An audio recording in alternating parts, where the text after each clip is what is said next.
लोग आके धक्का मार के गाजीपुर वालों को पीछे कर दे रहे हैं। हम लोगों ने मौका दिया कि कम से कम बाहर के लोग जो आए हैं वो सही है। ठीक है भैया रोल नीचे चलिए भैया रोल ठीक है। अफजाल भाई आज अब्बास आए थे, क्या कार्यक्रम रहा? मुख्तार के इंतकाल के बाद 10वीं का फातिहा आज था और उसमें शिरकत करने के लिए उन्होंने याचिका जो दाखिल हुई थी सुप्रीम कोर्ट में, तो माननीय सर्वोच्च न्यायालय ने उन्हें 4 दिन की मांग थी, तो 3 दिन की कस्टडी पैरोल ग्रांट की और इस अवधि में कहा कि वो कासगंज जेल से गाजीपुर जेल में रहा करेंगे और 10 तारीख को अपने पिता के फातिहे में शिरकत करेंगे, जैसा कि आज हुआ। हाँ, थोड़ा देर से लोग लाए, यहाँ 4:30 बजे शाम को अब्बास आए और फातिहा फजर की नमाज के बाद यानी सूर्योदय के पूर्व से शुरू हो गया था।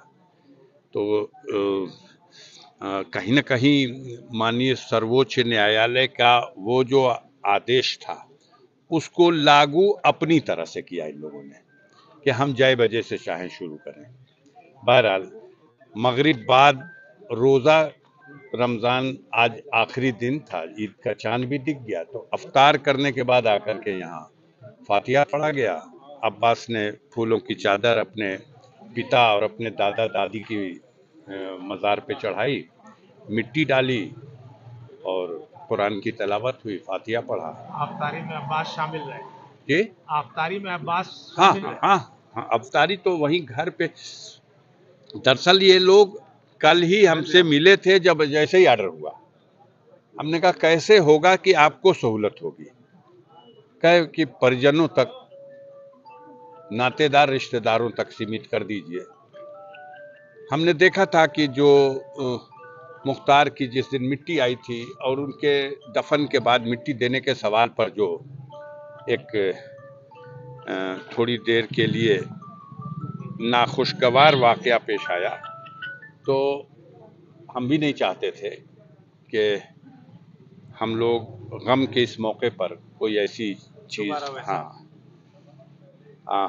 अब जैसे कहिए तो जैसे उन्होंने बताया, पहले उन्होंने एक पत्र दिया एसपी साहब का और उस पत्र पर ही कहा उन्होंने जो कार्यक्रम है लिख दीजिए। मैंने आज की तिथि का और कल 11 तारीख ईद का दिन है, पूरे देश में ईद मनाई जा रही है। हमारे घर में ईद खुशी के पर्व के रूप में नहीं मनाई जाएगी, लेकिन मुख्तार अब जिंदा नहीं रहे तो उनके न रहने में, दुनिया में वो नहीं है, तो उनके न रहने की ये पहली ईद होगी।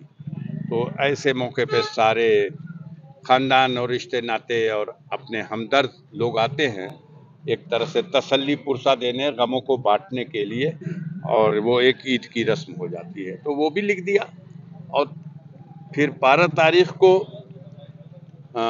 मुख्तार को दफन किया गया है। यहाँ मौत तो हो गई थी 28 तारीख को, लेकिन दफन से जोड़ा जाता है तो दफन हुआ 30 तारीख को, तो उससे 12 तारीख जो है वो 13वां दिन है। हम लोग तीजे का फातिहा करते हैं, जो उनकी मग़फ़िरत के लिए दुआ होती है।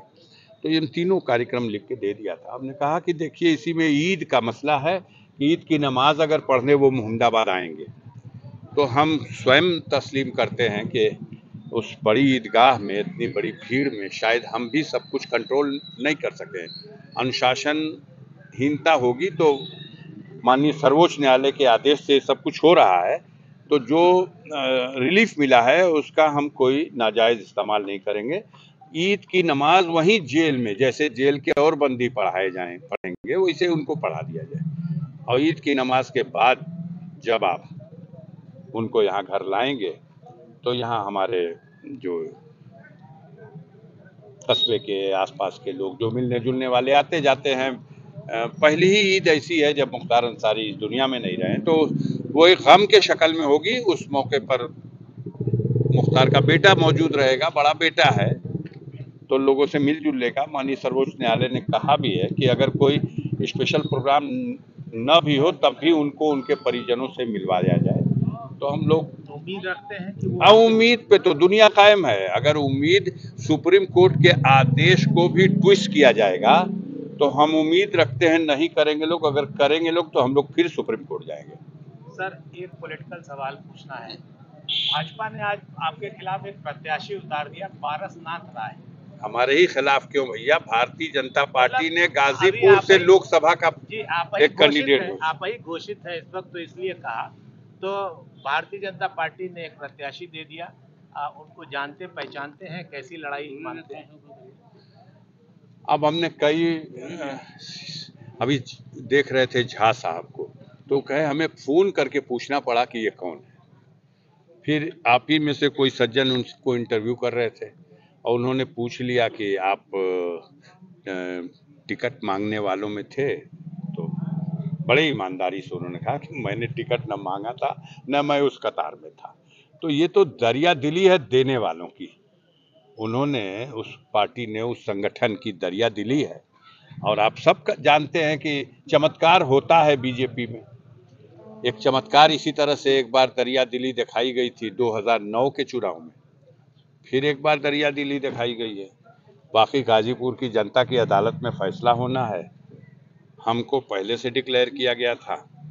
अब ये 13वीं वाला भी जो तीजे का फातिहा हो जाता है तो उसके बाद फिर हम हाजिर रहेंगे गाजीपुर जनता के अदालत में। और बाकी आप लोग भी हैं, कैंडिडेट अच्छे हैं और